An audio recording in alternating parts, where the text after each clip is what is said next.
undang-undang kewujudan tenaga secara syumulnya, secara seluruhnya, di mana tenaga asal ataupun the original focal point, tenaga punca ini adalah apa yang kita panggil sebagai mungkin Tuhan, Allah dan sebagainya.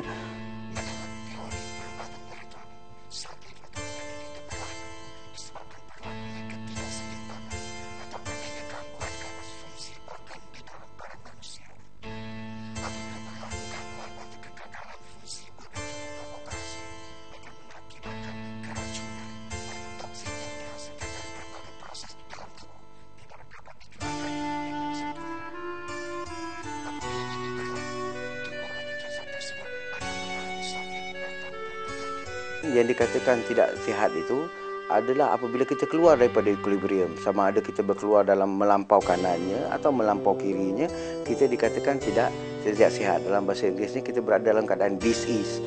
Jika keadaan disease ini tidak distabilkan, maka akan wujud keadaan sakit atau tidak sihat, yang dipanggil disease itu. Jadi dalam konsep ini, di mana apa yang kita lakukan, mengenal pasti. Dalam membuat diagnosis itu, kita kenal pasti bahawa apakah pelampauan sakit itu yang dibawa oleh sakit itu. Contoh ibarat macam TB, katakan pelampauan yang dibawa adalah negatif 402.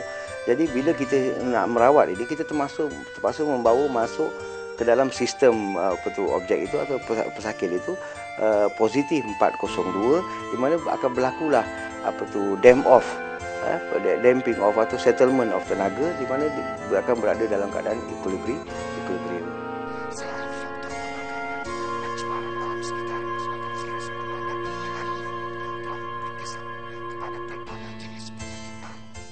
Dunia perubatan ini bukan baru, sudah lama.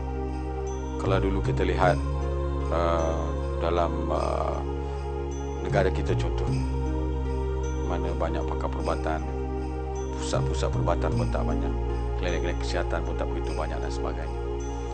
Dan ketika itu kita melihat masalah-masalah penyakit, kita tak dengar kadang penyakit yang kata-kata yang tidak kita dengar pada hari ini. Sesuatu yang maju dan moden ini bagi pandangan saja mestilah ia memberi manfaat pada manusia. Contoh kata-kata IT pada hari ini, teknologi apa kata IT hari ini. Dulu kita nak berjumpa dengan mak ayah, kita terpaksa balik buang masa lah, ambil masa 4-5 jam. Hari ini kita boleh bercakap dengan dia kan. Hari-hari boleh bercakap. Jadi kita dapat pemodenan itu, kajian yang dibuat terhadap teknologi IT itu, teknologi itu dia memberi manfaat pada manusia. Hari ini kita mengkaji tentang perubatan, tetapi masalah perubatan tak punya selesai. Saya selalu mengatakan, kenapa pada dulu orang boleh berumur 80 tahun, 90 tahun, 100 tahun.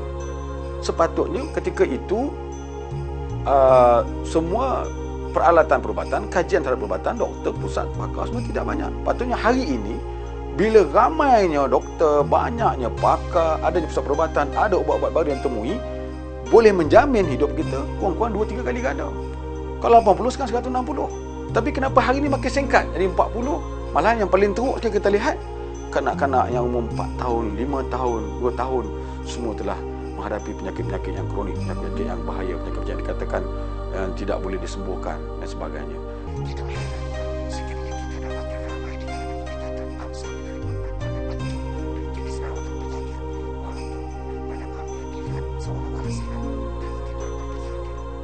Dalam kita mengambil painkiller, kita mengambil painkiller dengan memberi contohnya paracetamol lah, katakan kita beri supaya central nervous system kita tidak dapat mendetek, mengenal pasti penyakit.